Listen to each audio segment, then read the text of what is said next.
Welcome. My name is Lourens Waldorp, and this is the second part of causality and directed acyclic graphs. Today we're going to look at conditional independence relations. We're going to see how we can relate a network or graph and conditional independence and probability distributions together.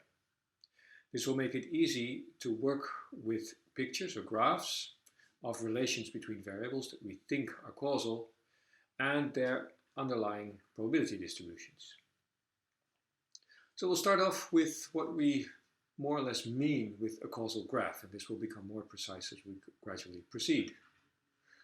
Well, basically, intuitively, we would think of this as something like this. We have a person, this person is confident or not, and this may lead to obtaining a job and work, and also maybe a partner.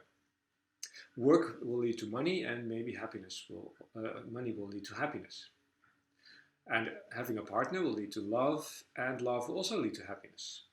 And I suppose that these are all causal relations. Then we believe that confidence will eventually lead to happiness, either through money or either through love, or maybe both. Now this is related to the ideas that we've seen before by John Stuart Mill, where we say that there is no alternative explanation for the co-occurrence of A and B. And this is what we think of as a causal relation. If we think that there is a relation between love and happiness, and it's not just a causal relation, then it must mean that there is no alternative explanation for it. So when we think of this graph, in a more modern way, we would say that we think of these relations as being causal because we can think of interventions that might change the outcome. So in general, if I wiggle A, then B wiggles too, right, from manipulation. And this will ensure that there is no alternative explanation for a change in A with respect to a change in B. So if I change something to do with money, then happiness will change as well. And because I have changed it, because I control it completely, I know essentially there is a causal relation between money and happiness. So that's what we mean intuitively with the causal graph. And as I said, we're going to make this more precise as we go along. So we'll be talking about graphs or networks, which are essentially the same. And we'll only be talking about directed acyclic graphs, or DAGs as they're sometimes called. And that means that they all have directed edges, so they all have arrows, and there are no cycles. So in this example, you cannot go from 1 to 2 to 4 and then back to 1 again somehow. That cannot happen, so there are no cycles. Another assumption that we have is that we can associate with this set of variables a probability distribution. So this probability distribution is essential because this allows us to connect such a graph to the data. With these ingredients, we'll have a lot to say about the connection between data and graphs and what we can infer. But in order to do this, we have the basis, which is the directed acyclic graph, and a probability distribution. What we hope to end up with is first by seeing or observing the data and its probability distribution, then we can infer a particular causal graph. So we can infer that there are causal relations between particular variables. We'll see that there are many limitations and also many assumptions that we need to invoke. And it's good to learn these also to be able to expand upon later work. We start with a famous theorem, and Pearl is the one who wrote it up in his book in 2000. There's a new version also of this book. The reason I show you this is not for you to immediately understand, but for you to see what's involved, and we will be unpacking this theorem as we go along. So we will see many definitions and things that we use, and we will, in this class, see how each of these definitions work out. So we assume 3 nodes, or a small graph, and it's a directed acyclic graph. and we call it G. And we have a set of probability distributions. And then we say that we can go from the graph in which two variables are called d-separated, given another variable. Then the conditional independence relation between x, y, and z holds for all distributions that are compatible with G. So we can go from the picture to the data. That's what the first part says. The second part says it can also go the other way around. So if we find particular conditional independencies, then we can also make that work in the graph. So this theorem by Pearl says that we can go from the distribution or data to the graph, and from the graph to the data. So let's see what we mean by d-separation. This is an important concept, and it is a concept particular to a graph or a network. And so it doesn't say anything yet about the probability distribution, but it will. But this is a property that says something about a particular figure, like this one. So this could be a causal graph, and we use the definition of Lourens for conditional independence. And as you see, there's several variables, and there is also a question posed. And the question is x independent from z given the variables y and w? And what we will be doing is figuring out whether this is true for this particular graph or network. And this will allow us to call some of the variables d-separated and others are not. And this will allow us to investigate whether this also holds in a probability distribution that we have for our data. And that's the connection that we'll make later. So for now, we assume that we have this graph and we pose a question: are x and z conditionally independent given y and w? So this is what we need to figure out. And in the way Lourens does this, there are 3 steps involved.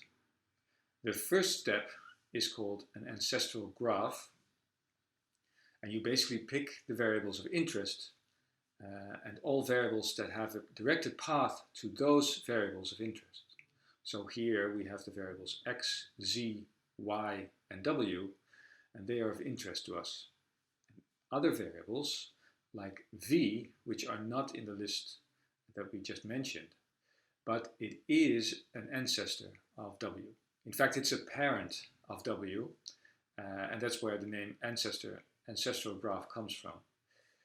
In graph theory, all names are familial. So we call v a parent of w, w is a parent of v, and x is an ancestor of w.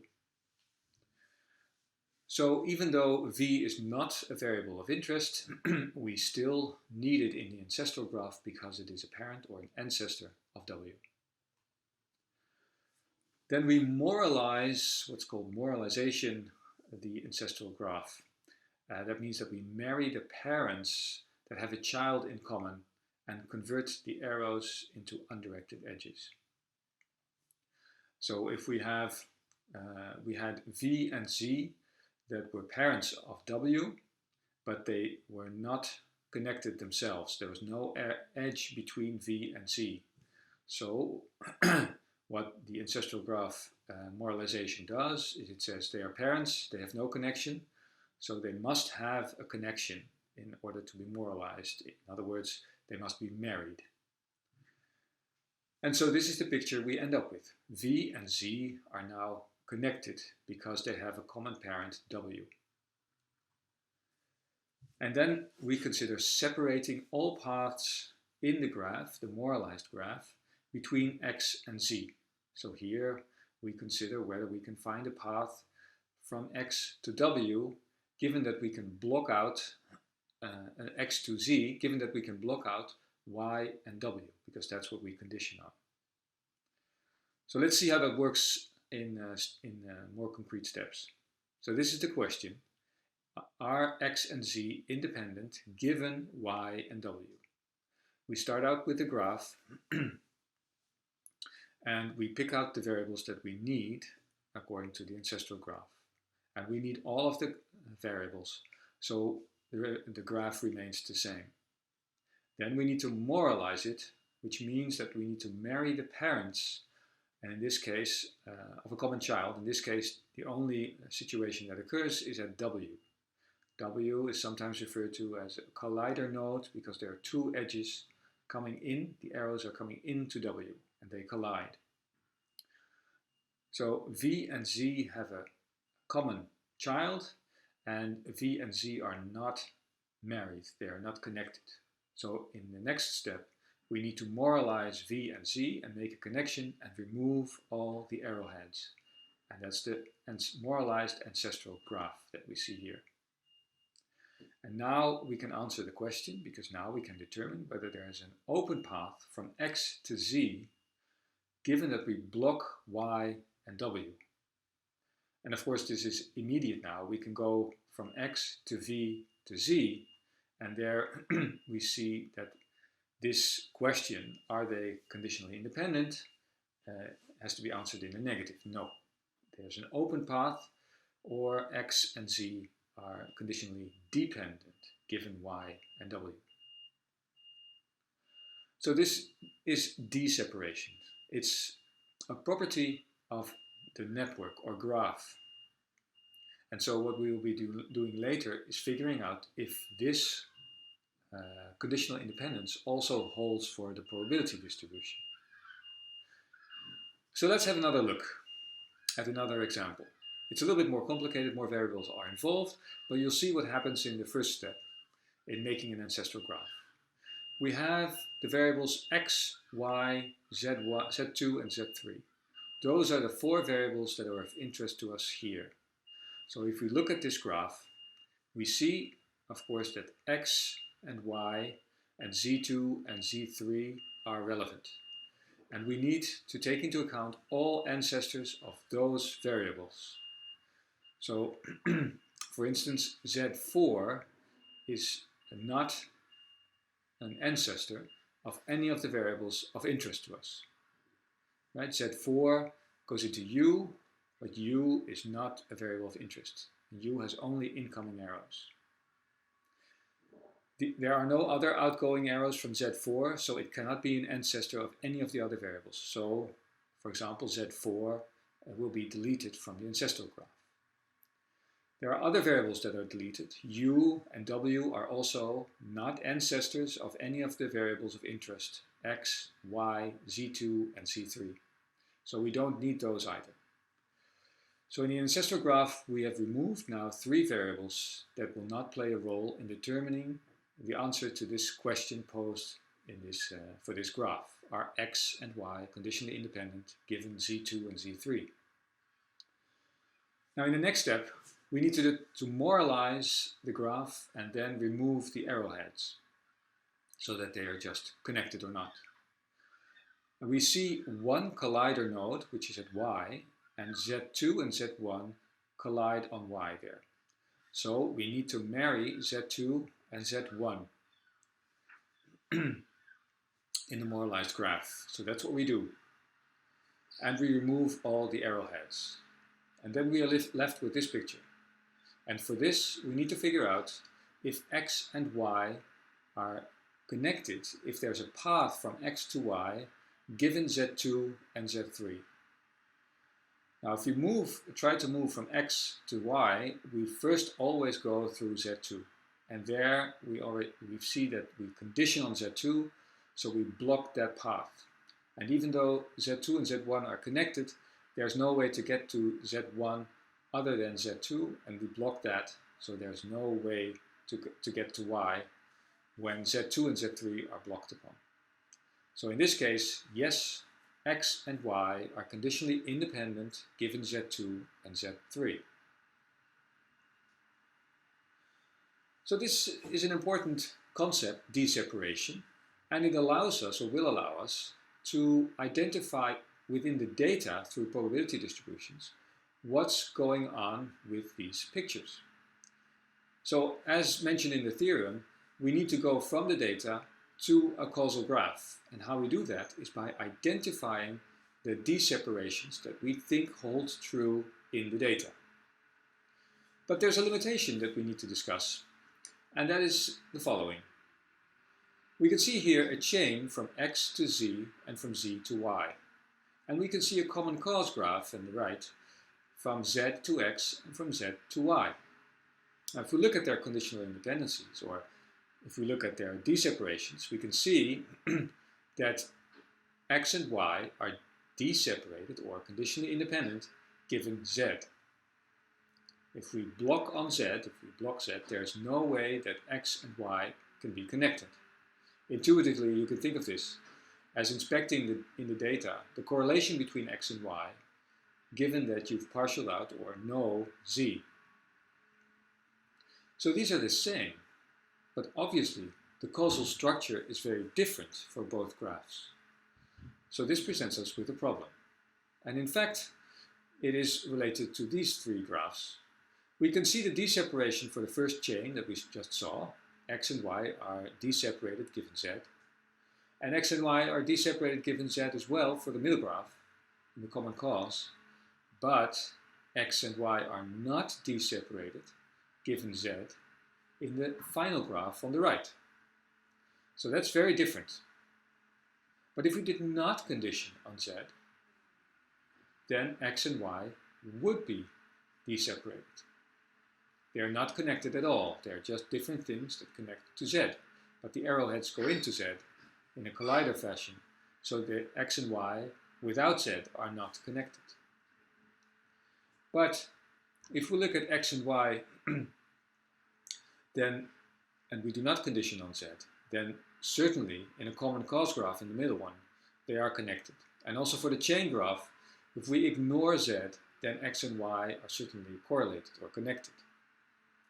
So these are the d-separation patterns, and we can see that the first two, on the left and the middle, are the same. But the one on the right with the collider node is different. And that's the essential part that will set apart the conditional independencies that we can identify from the data. But it will also turn out that we can never identify, or not always identify, whether x and y are in a chain or whether they are connected in a common cause structure. This is something that will remain unknown in some situations, and that's a limitation of these methods. And we say that models are the same when their d-separations are the same. So the data alone will not provide us with enough information to discern all types of causal graphs. We are limited in that. And that's what we'll see in the next session.